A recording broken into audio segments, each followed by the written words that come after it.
Bonjour et bienvenue dans Dimanche en politique, c'est notre rendez-vous sur France 3 en direct tous les dimanches, c'est la 9e saison de notre rendez-vous politique sur France 3 donc, et notre premier invité est Adrien Quatennens.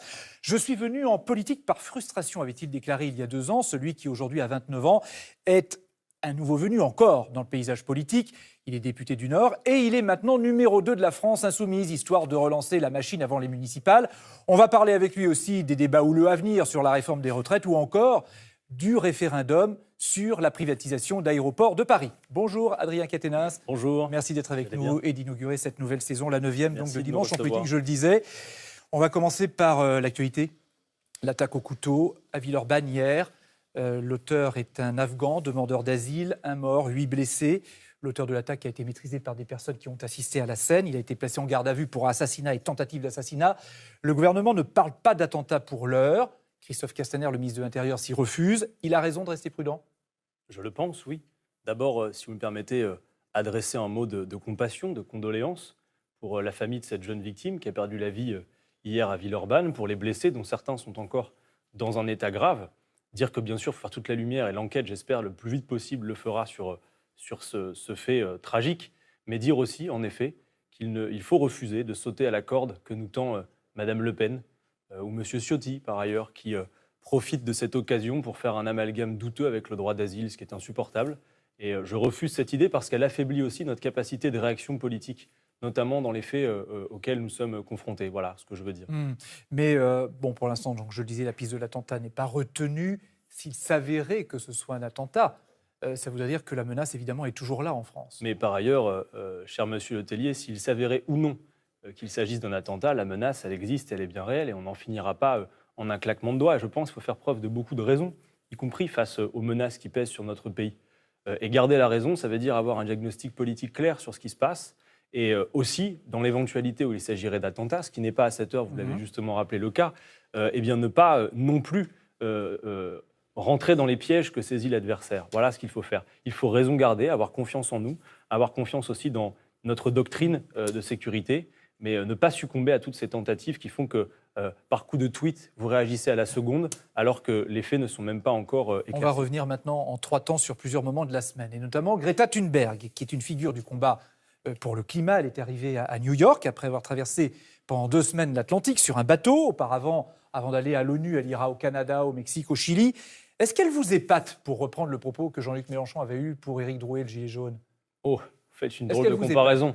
Elle est très intéressante parce que, vous savez, on peut dire ce qu'on veut sur le style Greta Thunberg, mais... Qu'est-ce que vous en diriez d'ailleurs ? Mais moi, bon, elle a un style tout à fait singulier, mais je trouve qu'elle est utile. Mais ça veut dire quoi ? Elle est utile dans le paysage. Mais ça veut dire quoi sur son style quand vous dites qu'il est singulier ? Parce que c'est le visage de cette jeunesse qu'on n'attendait pas se mêler de manière aussi forte et aussi radicale de la question climatique. Mais ce qui importe, vous savez, c'est le diagnostic qu'elle pose, qui finalement ne s'appuie que sur la parole des scientifiques. Je veux dire d'ailleurs que M. Nicolas Sarkozy, qui a fait sa rentrée à l'université du MEDEF, j'ai trouvé très mal inspiré dans les moqueries qu'il a laissé entendre vis-à-vis de Greta Thunberg.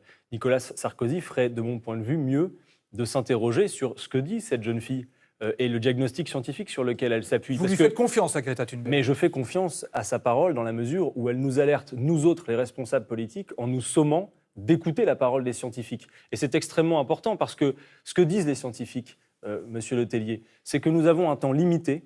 On parlait de 12 années il y a quelque temps. Maintenant, on parle potentiellement de 18 mois pendant lesquels il faut prendre des décisions radicales. Donc, à partir de là, contrairement à M. Sarkozy qui met en cause la démographie, vous voyez, ça c'est aussi l'échappatoire, c'est un modèle économique qui est en cause. Et il y a toutes les solutions pour y répondre. C'est ça le plus frustrant. Nous aussi, notre temps est compté. Deuxième visage, c'est Jair Bolsonaro, le président brésilien, qui ne désarme pas. Il estime pouvoir parler avec tout le monde, et on va l'entendre, sauf avec Emmanuel Macron.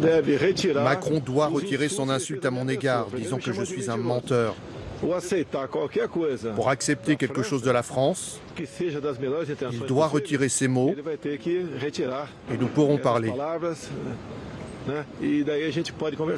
Alors, Adrien Quatennens, quelle est pour vous la solution pour sortir de ce bras de fer entre le président brésilien et le président français ? Écoutez, à part la diplomatie, je ne vois pas grand-chose, mais dire que M. Bolsonaro n'a pas le comportement et n'a pas les mots ni d'un responsable politique et encore moins d'un chef d'État. Faut dire les choses. Quand on s'en prend à la première dame du pays pour espérer amorcer une dispute politique, c'est très, très malvenu. Et puis par ailleurs, M. Bolsonaro, c'est aussi le déploiement d'une politique détestable au Brésil. Enfin, c'est ce monsieur qui s'accommode du travail des enfants, qui déforeste l'Amazonie dans des proportions inconsidérées. D'ailleurs, on voit les conséquences que ça a avec les graves incendies. Qui, à peine est-il arrivé au pouvoir, a réintroduit jusque 250 pesticides qui avaient été interdits au Brésil. Est-ce qu'il faudrait pour l'Amazonie, dont on dit que c'est le poumon de la planète, un droit d'ingérence écologique internationale? Il faut pouvoir en discuter à l'échelle internationale, mais au-delà de... Mais ça appartient au Brésil d'abord, non? Oui, mais attendez, c'est aussi un patrimoine de l'humanité. S'il s'agit effectivement de la pérennité de la vie humaine sur Terre, puis je vous rappelle que les Français sont aussi concernés, parce que l'Amazonie, figurez-vous qu'elle ne s'arrête pas à la frontière guyanaise. Donc il faut pouvoir effectivement agir. De ce point de vue, je veux dire que je suis très déçu aussi des conclusions du G7, parce que vous avez vu que, alors que ce G7 s'est tenu dans le contexte particulier des incendies en Amazonie, et qu'Emmanuel Macron a mis en avant, on devrait se contenter de 20 millions d'euros pour l'Amazonie, c'est-à-dire quelques centaines d'euros à peine par départ de feu. C'est insuffisant. Je crois vraiment qu'il faut rompre avec un monde, monsieur Letellier, avec ce monde finalement qu'incarne le G7, celui où 26 personnes possèdent autant que la moitié de l'humanité, celui que monsieur Macron défend, qui consiste à croire qu'on va pouvoir continuer avec cette croissance infinie. Et j'en termine. J'insiste bien sûr là-dessus. Vous avez parlé de la frustration en politique, celle qui m'avait mené à me mouvoir dans le champ politique. Vous savez, ce qu'il y a de frustrant, c'est que pas un jour ne se passe de mon rôle d'opposant avec mes camarades de la France Insoumise sans que je n'imagine ce que nous aurions pu faire et où nous en serions à cette heure si nous étions aux manettes. Et sur la question écologique, par exemple, j'ai le sentiment d'un profond temps perdu. Voilà, nous perdons un temps précieux pour résoudre une crise qui nous met tous au pied du mur. Troisième visage, Sylvie Goulard, candidate de la France officiellement pour la Commission européenne de Bruxelles. Finalement, elle a été blanchie par le Parlement européen sur l'affaire d'emploi de parlementaires, d'assistants parlementaires. Qu'est-ce qui pourrait l'empêcher d'être nommée maintenant ? Écoutez, politiquement d'abord, Sylvie Goulard, c'était celle qui disait au moment où M. Moscovici était envisagé pour la Commission européenne qu'il fallait absolument mettre là-dedans des personnes incontestables parce que sinon on pourrait nous les reprocher. Je ne suis pas certain à cette heure qu'elle soit de ces personnes incontestables.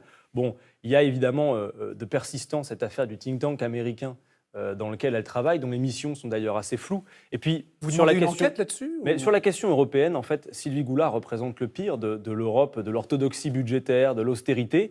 Et je ne serais pas complet d'ailleurs dans mon diagnostic si je ne vous disais pas aussi mon étonnement de ce deux poids deux mesures permanent auquel on assiste. Je m'arrête un instant, mais sur l'affaire du Parlement européen. Madame Goulard a été mise en cause par le Parlement européen, puis désormais blanchie au moment où elle est candidate pour la Commission européenne.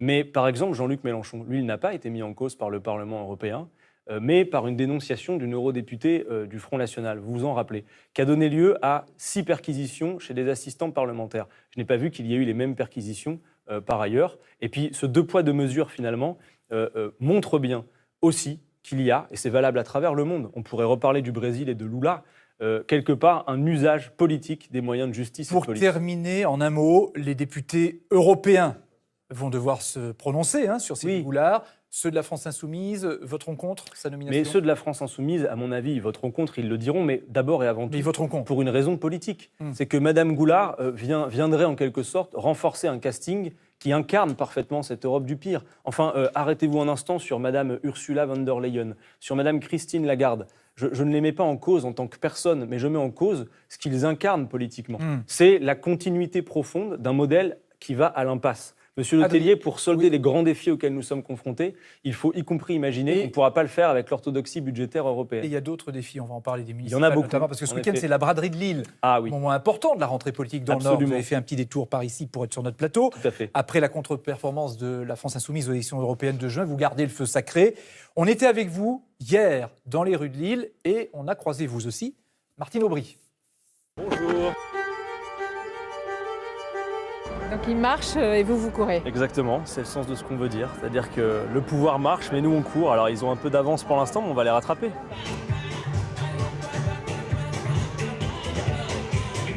Vous nous avez abandonnés. Moi je suis né ici. Ça veut dire que j'aimerais qu'on puisse véritablement rendre les clés de ce beffroi aux Lilloises et aux Lillois. Voilà ce que j'aimerais qu'on puisse faire. Non. Toi tu n'es pas candidat? Si, je crois. Ah mais toi t'es candidat? Ça, c'est bientôt que vous le saurez. Oui, ce serait bien que se présente, oui. Pourquoi? Parce qu'il a été élu ici en tant que député, donc c'est logique. Il fait du bon boulot? C'est peut-être un peu trop tonitruant pour nous. C'est un jeune, il est brillant, il a ses convictions. Maintenant, je crois qu'il aura le besoin de faire ses preuves. Ça va? Ouais, toi. Très bien. Comme le temps. Alors? Vous venez de saluer Martine Aubry? Elle cherche des alliés peut-être? Non? Ah, je sais pas, ou alors simplement elle essaie de dire bonjour aux gens, ce qui est poli, tout simplement. Vous avez de bons rapports, la France insoumise?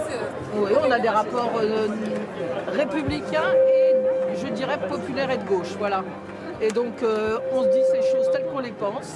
J'espère qu'on a beaucoup plus de choses en commun que d'éléments qui nous divisent. Voilà. Adrien Quatennens, le député de la première circonscription du Nord, coordinateur de la France Insoumise.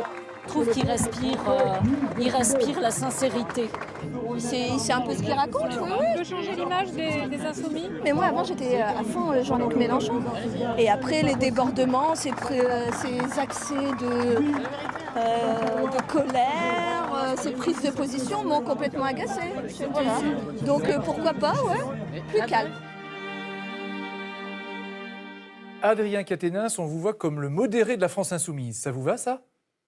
Je ne sais pas si c'est une affaire de style, vous savez. Moi, je suis assez fier parce que dans ce groupe parlementaire auquel j'appartiens, en réalité, il y a un contrat politique entre nous, qui est un programme, l'avenir en commun, qui nous paraît d'ailleurs toujours inchangé depuis la présidentielle. Mis à jour, parce qu'en fait, il y a tout un travail de livret, ça ne va pas passionner vos auditeurs, mais qui permet de réactualiser tout ça.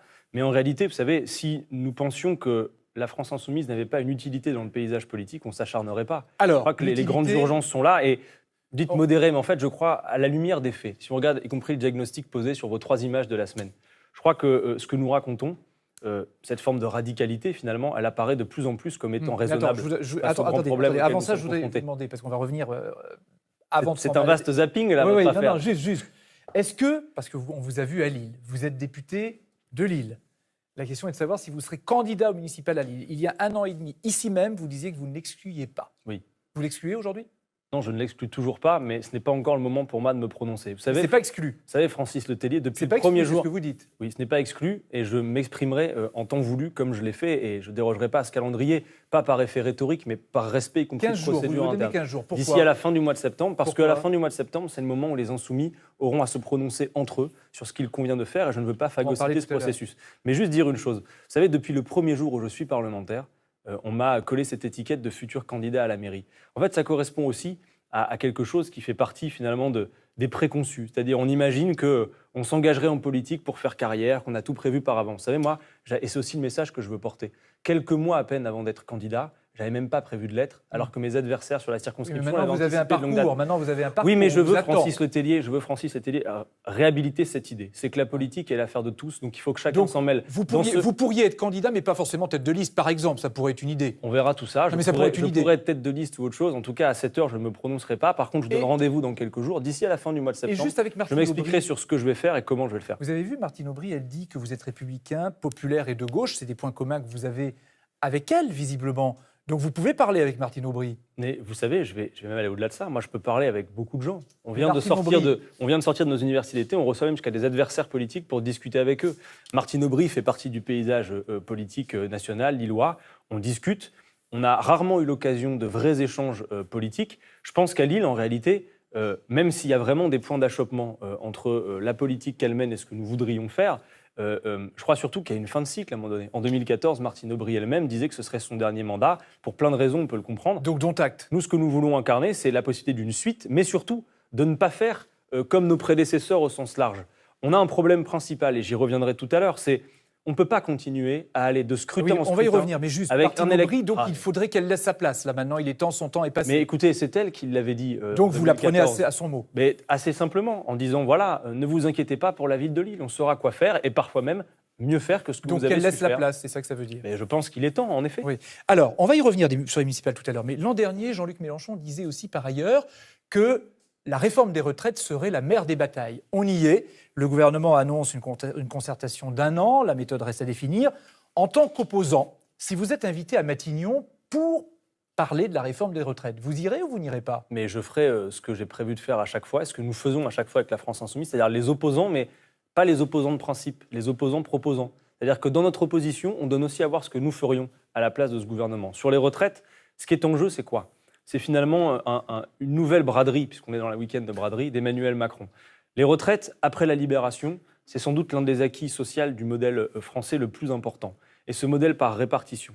Ce que fait Emmanuel Macron, c'est avec la vieille maxime, vous savez, selon laquelle, parce qu'on vit plus longtemps, il faudrait travailler plus longtemps, c'est faire en sorte, une nouvelle fois, qu'avec la retraite par points, ce soit le travail sans fin, qu'on rallonge tout le temps la durée du temps de travail. J'attire votre attention sur le fait que, par exemple, si l'on dit qu'on va rester à un budget constant, 14% du PIB, pour les retraites, alors que l'on sait qu'il va y avoir plus de retraites, chacun peut en déduire que quel que soit le modèle, il va y avoir une baisse des pensions. Mais juste, Adrien Quatennens, je termine juste. vous acceptez le dialogue avec le gouvernement. Mais moi, j'accepte le dialogue avec tout le monde, et même y compris quand nous ne sommes pas d'accord. Et je suis absolument certain qu'on peut tout à fait s'expliquer farouchement en politique, voire s'opposer, sans avoir besoin de se lancer la vaisselle à la figure. Par ailleurs, les syndicats, eux, annoncent déjà des manifestations. Mais évidemment, vous irez défiler avec eux. Mais bien évidemment que j'en serai. Et je dis d'ailleurs... Vous appellerez les amis? Oui, absolument. Je vais même vous dire même plus. On ne peut pas aborder cette affaire de la réforme des retraites de la même manière qu'ont été abordées les batailles précédentes. Emmanuel Macron n'a pas de majorité, de consentement majoritaire dans ce pays pour faire ce qu'il fait. Par conséquent, l'erreur serait d'y aller en ordre dispersé. Il faut mettre tout le monde d'accord sur ce sujet, parce qu'on n'a pas le temps de faire le détail sur la réforme des retraites, mais par exemple, quand Emmanuel Macron dit « on ne touchera pas à l'âge légal de départ », ce n'est que de la rhétorique, parce que dans le même temps, il va procéder par l'effet de décote à un rallongement de la durée. Vous allez travailler jusqu'à au moins 64 ans, c'est-à-dire, Francis Letellier, jusqu'à plus que l'âge, écoutez-moi, où l'espérance de vie est en bonne santé. Ça veut dire que c'est un modèle dont nous ne voulons pas. Et pour ne pas être dans l'opposition principielle, je pose juste une proposition, parmi les dizaines que j'aurai à faire. Nous prenons cette idée que si on produit plus vite qu'avant, on doit pouvoir se libérer du temps. Et que le progrès, c'est de se libérer du temps. Pour financer, par exemple, la retraite à 60 ans que nous appelons de nos voeux, il y a parmi toutes les solutions une que je pose sur la table. Dans ce pays, persiste une inégalité entre les salaires des femmes et des hommes que vous savez d'environ 20%. Si on réduisait cette inégalité, eh bien, par le niveau des cotisations qui augmente, vous pouvez financer la retraite à 60 ans. Ça me paraît mieux que de défendre la retraite par capitalisation, comme le fait Emmanuel Macron dans la loi Pacte. Vous êtes par ailleurs en pointe sur le référendum contre la privatisation d'Aéroports de Paris. Il faut 4 Ça fait beaucoup de sujets en cette rentrée. Hein. Ouais, 4 700 000 signatures. C'est vous qui les mettez à l'ordre du jour aussi. Hein. Pas que nous, 700 000 le gouvernement ont été récoltés, c'est 15% de l'objectif. Il reste 6 mois. Si vous n'y arrivez pas, ce sera un échec pour tous ceux qui sont contre la privatisation et une réussite pour le gouvernement, non ? Avant de dire ça, il faut dire qu'il faut redoubler d'efforts pour que les signatures soient collectées. Parce que, pour l'instant, ça marche. Oui, mais alors le départ a été bon, vous vous en souvenez. Et ce qui s'est passé, j'ai vu que le gouvernement se satisfaisait que pendant l'été, les signatures avaient reflué. Bon, les militants politiques, l'été, ça leur arrive, excusez-les, parfois ils se reposent un peu. Mais là, nous signifions en cette rentrée que toutes et tous, par-delà d'ailleurs nos étiquettes partisanes, nous allons nous mettre en ordre de bataille pour contribuer largement. Mais ça veut dire quoi, se mettre en ordre de bataille ? Ça veut dire qu'il faut créer les conditions dans tout le pays de la contagion. Mais c'est-à-dire ? Des militants politiques. Nous tenons partout dans le pays des stands. Vous ? Mais on a l'impression que les autres sont plutôt... Non, vous vous trompez. Hier, par exemple, à la braderie de Lille, pour filer la métaphore et suivre cette affaire de la braderie, la plupart des stands des partis politiques faisaient signer pour ce référendum. Francis Letellier, au-delà de tous les sujets sur cette question des aéroports de Paris. Bien sûr, il y a la question écologique, il y a la question économique, on se souvient des autoroutes, du précédent de l'aéroport Toulouse-Blagnac, mais la question centrale, c'est la question de la souveraineté populaire. Qui décide et pourquoi faire ? Donc et figurez-vous qu'il y a des gens, 4,7 millions de signatures. mais il y a des gens, vous savez, qui ne sont pas hostiles à la privatisation, comme c'est mon cas, moi je suis hostile à la privatisation, mais qui disent, y compris, que sur cette question, le peuple doit pouvoir décider. C'est une question centrale qui a été mise à jour notamment par les Gilets jaunes. Donc maintenant, tout le monde doit se mettre à la bataille. Et même vous, quand vous organisez un apéritif chez vous avec vos convives, avant de passer à l'apéro, tout le monde devrait passer par l'ordinateur pour signer. Il faut créer les conditions de la contagion et être audacieux pour ça. Les réformes, on en a parlé, les élections municipales à venir, les relations entre vous et les écologistes, par exemple, tout est terrain de bataille. Et on va en parler avec Cécile Cornudet, éditorialiste aux Échos, qui est avec nous ce midi. Bonjour Cécile, merci de nous retrouver pour cette nouvelle saison.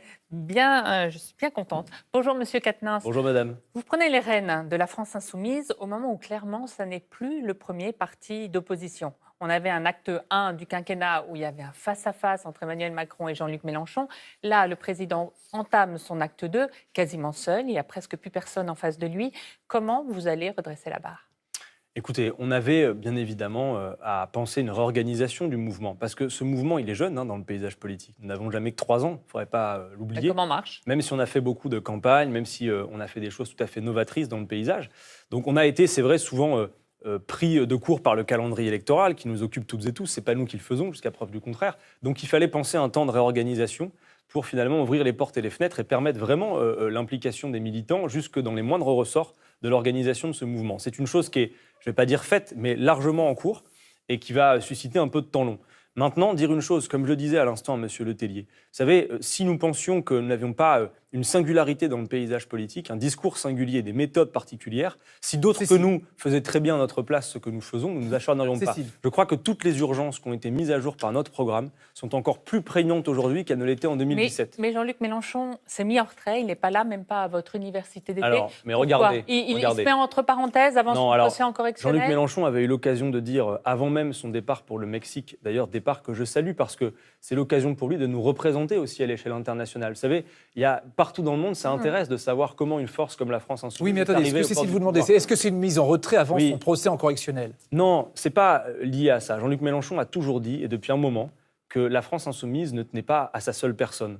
Et par une affaire de calendrier, finalement, puisqu'il était prévu qu'il vienne à Toulouse, il nous a proposé, finalement, de boire le verre à moitié plein. En gros, faites-leur la démonstration de ce qu'on raconte depuis déjà longtemps. C'est que la France Insoumise, ce sont des équipes structurées aussi du fait de son travail. Je vous prie de croire que, par exemple, la position qu'est la mienne ou celle de mes collègues, elle est aussi le fait du travail de Jean-Luc Mélenchon. Nous faisons, comme il l'a dit, une belle équipe. Est-ce que l'inverse, c'est pas vrai? Est-ce que lui n'a pas intérêt à montrer qu'il peut faire sans la France Insoumise, tourner la page de la France Insoumise s'il veut être candidat en 2022 pour dépasser le mouvement et construire autre chose? Je ne crois pas qu'il s'agisse de cela. En réalité, personne, évidemment, ni Jean-Luc Mélenchon, ni moi-même, ni personne, même pas vous, ne peut présager aujourd'hui de quel sera le contexte particulier de l'élection de 2022. Moi, j'ai une seule certitude, c'est que malheureusement, le désordre dans notre pays, compte tenu de ce que déploie Emmanuel Macron, va aller croissant. Mais franchement, bien mal inspiré, celui qui pourrait tirer des conclusions sur, y compris, les formes de campagne d'ici en 2022. Avant, il y a les municipales. Voilà. Est-ce qu'on le verra sur des meetings pour soutenir des candidats? Mais sans doute. Mais ce que je vous demande de faire aussi... Sans doute, c'est pas sûr. Mais sûrement. Enfin, je veux dire, il y a toutes les raisons qu'il s'implique aussi dans la bataille, comme nous tous. Mais ce que je veux dire aussi, c'est que ces échéances électorales, notamment intermédiaires, parce que chacun aura bien compris que le nœud de l'affaire, compte tenu des grands défis qui se posent à nous, ce n'est pas malheureusement à l'échelle locale. On peut faire beaucoup de choses à l'échelle locale. Vous aurez quoi comme stratégie? Vous avoir le plus de candidats possible? Alors, l'objectif pour nous est d'aborder cette séquence de manière à faire autre chose que, vous savez, les fameuses listes citoyennes qu'on connaît. C'est-à-dire, en gros, les accords d'appareil avec quelques citoyens. Tout le monde va faire ça. Vous allez voir dans ces élections municipales un élevage industriel de champignons qu'on va appeler les listes citoyennes. Vous avez fait ça dans le passé. Nous, ce que nous voulons faire, c'est favoriser partout des dynamiques qui permettent, et c'est notre singularité, de faire venir en politique ou revenir en politique celles et ceux qui n'y sont plus. À la France Insoumise, nous sommes persuadés d'une chose, la clé de tous nos problèmes, c'est l'implication de la grande masse dans la vie politique. Donc, or aujourd'hui, alliance, y compris attendez, avec les j'y viens aux considérations très politiciennes. La clé de l'affaire, c'est que le 1 sur 2 qui ne participe pas y revienne. Certains ont théorisé, y compris à gauche, qu'il fallait plus s'occuper des abstentionnistes, qu'il fallait avoir un discours que pour ceux qui sont déjà mobilisés. Ça n'est pas notre avis. Et nous disons à toutes celles et ceux, moyennant quelques conditions programmatiques sur lesquelles on peut s'entendre, qui sont prêts quelque part à se mettre de côté pour favoriser l'implication des citoyens eux-mêmes. Enfin, retenez bien que dans nos groupes parlementaires... Ce seront des France Insoumises. Mais ça dépendra des configurations. Les Insoumis vont se réunir à la fin du mois de septembre pour faire un diagnostic dans toutes les communes d'implantation où nous pourrions aller, pour savoir ce qu'il conviendra de faire. Il y a des endroits où il y aura des listes qui seront des listes purement de la France Insoumise. Il y a des endroits où il y aura sûrement des discussions avec d'autres. Cécile, est-ce que votre stratégie, c'est d'avoir le plus d'élus possible? Notre stratégie est d'abord et avant tout de faire en sorte, partout où c'est possible dans le pays, de favoriser ces dynamiques d'implication citoyenne. Oui, mais d'avoir des élus aussi. Mais évidemment, et de gagner des mairies, Francis Letellier. Ah, d'accord, vous avez des objectifs précis. Mais les municipales, vous avez des villes en ligne de mire. Mais les municipales, écoutez-moi, on a des villes en ligne de mire parce qu'il y a des villes où nous sommes particulièrement bien implantés. Lesquelles? Là, on fait des bons scores. Mais vous les connaissez. Non. C'est les villes de la présidentielle où on a fait de très bons scores, y compris législatives. Eh bien, je pense par exemple à Lille, à Marseille, à Toulouse, à d'autres. Il y en a. Et on vous les donnera à des villes intermédiaires, dans la métropole lilloise, par exemple à Roubaix. Il y en a plein, on en discutera. Mais si vous voulez, je crois que tout le monde dans le paysage politique ferait une erreur s'il s'agit une nouvelle fois d'aller, comme à chaque fois, avec les mêmes costumes, les mêmes petites habitudes dans les scrutins. Entendez bien ça. Le problème, c'est l'implication du peuple dans la vie politique. Yannick Jadot est un peu l'homme qui monte en ce moment en politique. Est-ce qu'il y aura des accords avec les Verts ? La France Insoumise est disposée à discuter avec toutes celles et ceux qui disent qu'on doit régler le défi climatique et que le régler est incompatible avec le fait de faire perdurer ce modèle économique. Donc, de ce point de vue, vous remarquerez qu'au sein d'Europe Écologie Les Verts, tout le monde ne raconte pas la même chose. Par exemple, dernièrement, les propos de M. David Corman dans certaines interviews qu'il a données cet été, me paraissent beaucoup plus limpides du point de vue du diagnostic et des solutions, et parfois des propos plus confus. C'est pas une question de... En même temps, il y a un parallélisme qu'on peut faire entre Mélenchon, première période, et Yannick Jadot. Non, mais vous ne trouvez pas? Cornudet. Il veut être en tête du Rassemblement et il ne se revendique pas de gauche. Comment vous voyez son ascension? Vous dites plus à gauche, mais voyez, je pense que même ça, moi je vous invite ça. Si vous pouviez sortir de ce plateau en écrasant le vieux logiciel et en essayant d'installer celui que je vous suggère, je crois que dans le moment, il ne s'agit même pas de nous ranger dans des cases, en réalité. Il y a un discours clair d'intérêt général à avoir. Et s'il y avait un camp dans lequel nous ranger, c'est celui de l'intérêt général. Vous êtes disposé à parler avec Europe Écologie Les Verts? Je suis disposé, bien au-delà d'Europe Écologie Les Verts, mais aussi avec eux. Mais pas pour faire, entendez-moi, pas pour faire des accords d'appareil à l'ancienne. Si on fait ça, on est cuit. Le paysage politique nécessite que les gens s'impliquent directement. Une dernière question de Cécile. Ça, c'est sans doute malgré vous. Vous avez fait votre entrée politique avec une polémique interne au sein de la France insoumise. Le philosophe Henri Peña-Ruiz a revendiqué le fait qu'on pouvait exister un droit à l'islamophobie, comme il existe, dit-il, un droit à l'athéophobie. Est-ce que vous condamnez tout simplement ces propos? Ce que je veux vous dire, c'est que clairement, cette polémique stérile, il serait temps qu'elle cesse. D'abord, dire une chose, c'est que la France insoumise, comme Henri Peña-Ruiz, sont insoupçonnables en matière d'antiracisme, d'accord?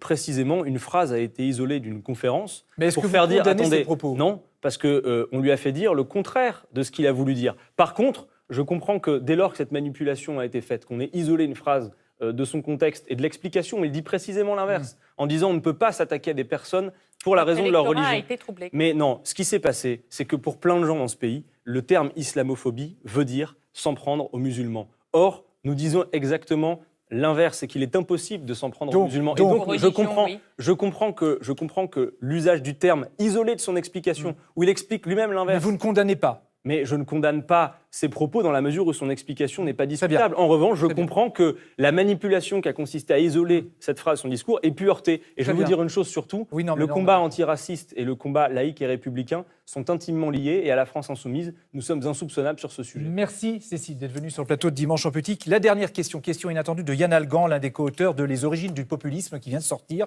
Écoutez ce qu'il vous demande. Bonjour Monsieur Quatennens.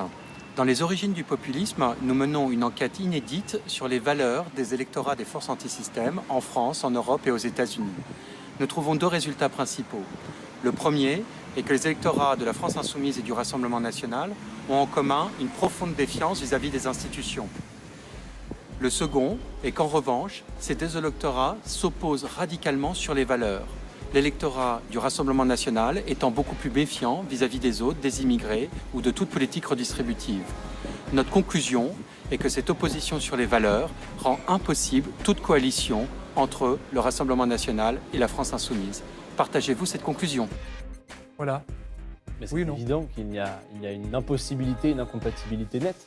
Nous sommes dans l'histoire avec un grand H comme dans l'histoire récente, les adversaires résolus du Front National. Donc souvent le terme de populisme, c'est un mot valise pour nous coller une étiquette qui en fait veut dire démagogie. Non, nous sommes des républicains et donc le peuple est seul souverain. Voilà ce que nous voulons. C'est clair. Merci Adrien Quatennens d'être venu sur le plateau de Dimanche en Politique. Catherine Matoche arrive pour l'actualité de la mi-journée.